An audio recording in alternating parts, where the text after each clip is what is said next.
Maka di sini ada gambaran pada kita yang pertama, kalau antum sedang dibimbing oleh Allah menuju kedudukan yang tinggi, maka sadarlah teman-teman, saat yang bersamaan antum tidak akan sunyi dari rintangan-rintangan sekitaran.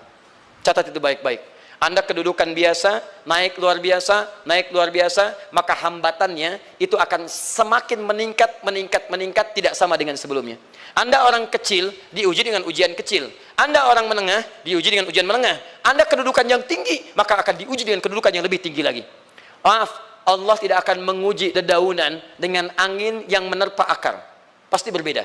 Karena angin ketika kedudukan semakin tinggi, maka angin semakin kencang akan menerjangnya. Yuk kita turunkan, jenis ujiannya bisa 3. Bismillah. Tenang aja mas, ya.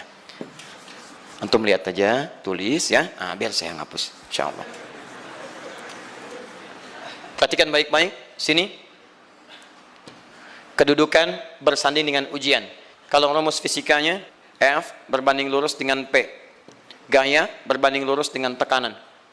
Jadi kalau antum misalnya, rumus asalnya F1 sama dengan F2, gaya gerak sama dengan gaya dorong. Kalau dikembangkan ke sini, tenaga kecil begini, maka yang bunyi kecil. Kalau besar, semakin besar lagi. Nah, memahami rumus ini, F sama dengan P. F berbanding lurus dengan tekanan. Ada gaya tekanan juga yang cukup kuat. Ketika antum pukul kencang, suara kencang. Tapi ini lebih sakit kan? Tekanannya lebih kuat. Itu agak berbeda. Itu dalam persepsi positif. Dalam persepsi negatif juga bisa. Gaya berbanding lurus dengan tekanan. Semakin orang banyak gaya, semakin tertekan hidupnya. Ya? Tanya. Sekarang lihat sini. Rumus ini kalau kita turunkan lewat ayat, am hasibtum an tadkhulul jannata. Apakah Anda akan duga begitu mudah masuk surga? Walamma ya'tikum matalul ladzina khalau min qablikum. Sementara Allah belum menguji Anda seperti orang dulu yang dijamin surga mendapati ujian. Apa jenis ujiannya? Ini manhaj hidup kita dan kita berhenti di sini. Maaf, saya mungkin hanya 5 ayat dulu untuk hari ini ya. Massathumul ba'sa. Ujian pertama disebut dengan ba'sun. Jamaknya ba'sa. Ba'sa. Ini masih ringan. Misal, jarang ke masjid, sekarang mulai ke masjid. Begitu antum ke masjid, Allah kasih ujian. Sesuai dengan kadar niat antum. Kasih hujan gerimis. Ke masjid gak? Itu ba'sun. Begitu antum ke masjid, orang Arab katakan, nazil matar. Turun hujan. La ba's, la ba'sa, la ba'sa. Gak ada masalah. La ba'sa, tidak ada masalah. Serap ke dalam bahasa Indonesia, lewat. Labas. Labas, lewat. Ringan. Berarti, kalau antum diuji dengan yang ringan, maka antum kadarnya masih ringan, akan dinaikkan kepada yang menengah. Akan yang menengah. Hati-hati betul. Kalau antum belum lulus yang di sini, maka antum akan terus sampai di sini, sampai lulus di sini. Sampai lulus. Antum mau berangkat ke masjid, gerimis bisa.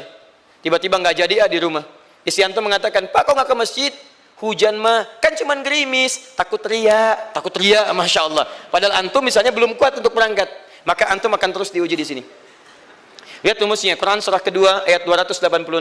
La yukallifullahu nafsan illa, Allah tidak akan pernah menguji seorang hamba di luar kadar kemampuannya. Jadi kalau antum masih ujian yang ringan, antum diberikan yang ringan. Antum naik menengah, diberikan yang menengah. Antum naik lagi level tinggi, diberikan ujian yang berat. Menengahnya disebut dengan darrun. Waddarra, dari ba'sun jadi darrun. Jama'nya darra. Sudah menyakiti fisik. Kena fisik. Sudah melukai. Hujannya makin deras. Ya. Kalau dalam kehidupan, yang ini mungkin celaan biasa. Duh, sudah berubah ya. Masya Allah. Sekarang jilbabnya sudah panjang. Masya Allah. Duh, semakin panjang ya. Yang ingin Batman ya. Masya Allah. Udah banyak. Begitu sudah mulai pakai cadar, ninja. Oh, Masya Allah. Darra. Sudah nggak enak ke fisik. Darrun. Darrun. Lihat rumusnya ya. Lihat rumusnya baik-baik. Ini lebih menenangkan pada jiwa. Ketika Anda dalam level-level seperti ini artinya Allah sedang menaikkan iman Anda dalam level yang lebih tinggi lagi. Jadi ketika ada celaan menghunjam dalam lisan seseorang, sudah mulai menyakiti, itu sebetulnya pengakuan dari Allah lewat lisan orang itu, bahwa Anda sedang diangkat keimanan pada tingkat yang lebih tinggi. Ada yang mengatakan, kamu kenapa sih pakai jilbab begitu? Yang biasa aja kali. Mah, yang iman biasa sudah banyak. Saya ingin menampilkan keimanan yang luar biasa. Supaya dengan iman itu saya lebih mendoakan mama.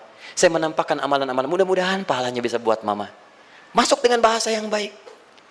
Masya Allah. Jadi kalau antum bisa melawan hal-hal demikian dengan bahasa yang indah, itu nyaman kepada jiwa. Kadang-kadang ada kalimat-kalimat yang tidak perlu pakai dalil, teman-teman sekalian. Kembalikan ke sini. Terakhir, wazulzilu zilzal. Zulzilu zilzal. Gempa, goyang.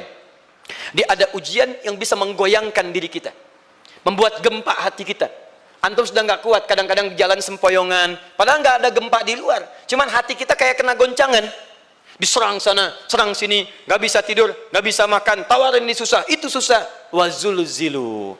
Bahkan hatta yaqula Rasulullah walladzina amanu ma'ahu mata nasrullah. Sampai-sampai Rasul SAW, bahkan orang-orang beriman, bahkan yang setelahnya bisa mengatakan, kapan ini berakhir? Akan tiba masa Anda mengalami satu situasi sampai Anda mengatakan, kapan berakhirnya yang seperti ini? Serang, serang, serang. Perhatikan, jika Anda berada pada level ini, saya ucapkan selamat kepada Anda. Karena Anda akan diangkat pada kedudukan yang tertinggi di antara sekian ujian yang ada. Zilzal. Artinya Allah akan naikkan Anda pada derajat yang tinggi. Karena hukum ujian tadi, la yukallifullahu nafsan illa wus'aha. Allah nggak akan menguji seorang hamba di luar batas kemampuannya. Jadi kalau Anda sudah dipandang oleh Allah siap menerima yang ini, maka Anda akan diberikan zilzal. Kalau Anda nggak mampu, Anda hanya akan diberikan darra atau ba'sun.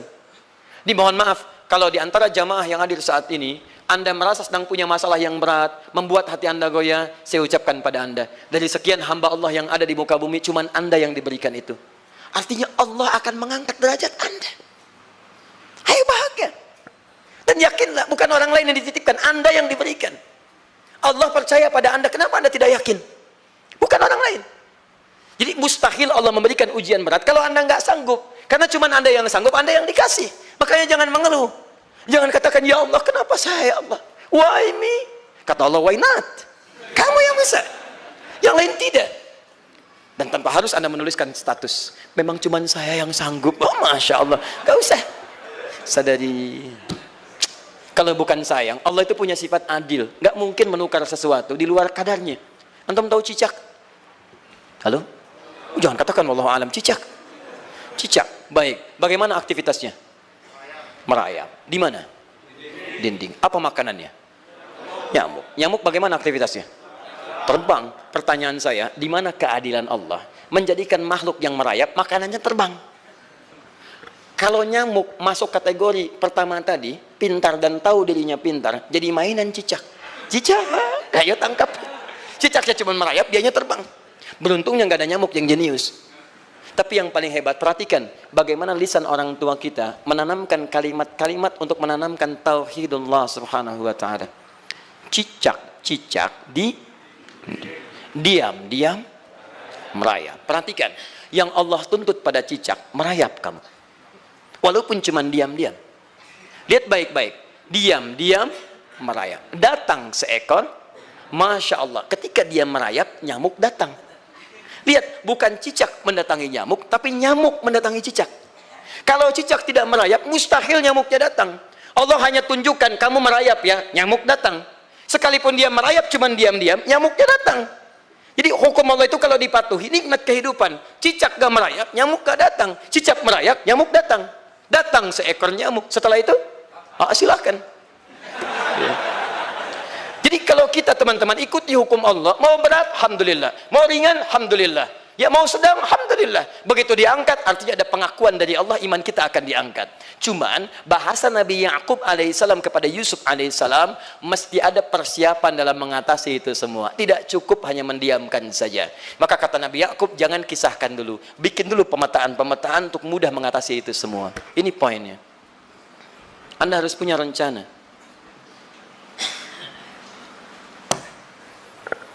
Maka Nabi Ya'qub menyiapkan, bekali dulu ini, siapkan itu. Kalau ambil ke aspek teori untuk kita sekarang, tafsir dari ini untuk menyelesaikan solusi di Quran surah kedua ayat 214 tadi, maka jawabannya ada di Quran surah ketiga ayat 142, paling kiri sebelah atas. Ini kanan sebelah bawah, ini kiri sebelah atas. Dan awal ayatnya dibuka dengan kalimat yang sama. Perhatikan, Al-Baqarah ayat 214 kalimatnya menggunakan am hasibtum an tadkhulul jannah. Ali Imran 142 am hasibtum an tadkhulul jannah. Yang Al-Baqarah itu ujiannya, walamma ya'tikum mathalul ladzina khalau min qablikum masathumul ba'sa wad-dharra waz-zulzilu. Yang Ali Imran itu solusinya. Am hasibtum an tadkhulul jannata wa lamma ya'lamillahu alladhina jahadu minkum wa ya'lamas sabirin. Saya tutup sampai sini dulu.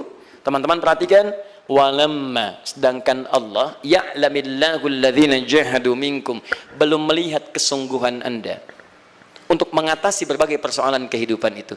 Kalimat jahadu, akar katanya dari kata al-juhdu. Serius, sungguh-sungguh. Jadi kalau persoalan Anda ingin segera selesai, Anda mesti serius. Hei yang sedang kuliah, kalau mau cepat selesai kuliahnya, serius belajarnya. Pahami dengan baik. Kalau Anda nggak pernah serius, bagaimana bisa menyelesaikan pelajaran dengan baik? Hei yang sedang berumah tangga, kalau ingin baik rumah tangganya, serius dalam berumah tangga. Keluarkan hukum-hukum Allah, terapkan dalam kehidupan rumah tangga. Anda akan mendapatkan manfaatnya. Hei yang sedang berbisnis, serius dengan pekerjaan. Karena hanya orang serius yang bisa menghasilkan kekayaan-kekayaan yang terbaik. Serius dalam ibadah, karena ibadah melahirkan keberkahan dengan kekayaan yang Anda dapatkan dari titipan Allah Subhanahu wa taala. Ayo serius. Al-juhdu dibagi 3 bagian. 1, serius dalam merencanakan, disebut ijtihad namanya. Bikin rencana.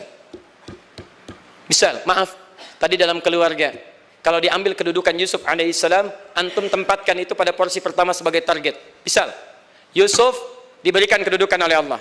Bagaimana anak saya punya kedudukan walaupun tidak sama dengan Yusuf alaihissalam? Cari, rencanakan, buat pemetaan.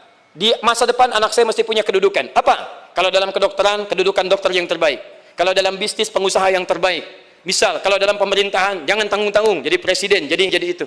Anda turunkan kemudian pendidikannya dari situ. Ijtihad direncanakan. Masuknya lewat sini, lewat sini, lewat sini, lewat sini. Seperti kemudian, maaf, Hannah dengan Imran rahimahumullah merencanakan hasil yang terbaik untuk Maryam, bahkan sejak dalam kandungan. Quran surah ketiga Ali Imran dari ayat 35 sampai 37, paling kiri pertengahan sampai bawah. Idz qalat imra'atu Imran rabbi inni nazartu, bahkan nazar. Nazartu ma fi batni muharrara, saya bernazar anak saya yang lahir ini akan punya kedudukan dekat dengan Allah Subhanahu wa taala. Di sejak bayi direncanakan. Mau jadi apa? Setelah itu apa? Jihad. Jihad itu kesungguhan dalam mempraktekkan, mengaktualisasikan konsep yang sudah dibuat. Jangan sampai cuma berdoa, tapi doanya tidak disandingkan dengan ikhtiar, nggak nyambung. Makanya ketika lahir ada jihad, jihad dengan doa. Falamma wada'at saqalat rabbi inni wada'tuha untha, ayat 36-nya. Wallahu a'lamu bima wada'at wa laysa dzakaru kal untha. Lihat, wa inni sammaituha Maryam wa inni wa'idhuha bika wa dzurriyyataha minasyaitonir rajim. Doa.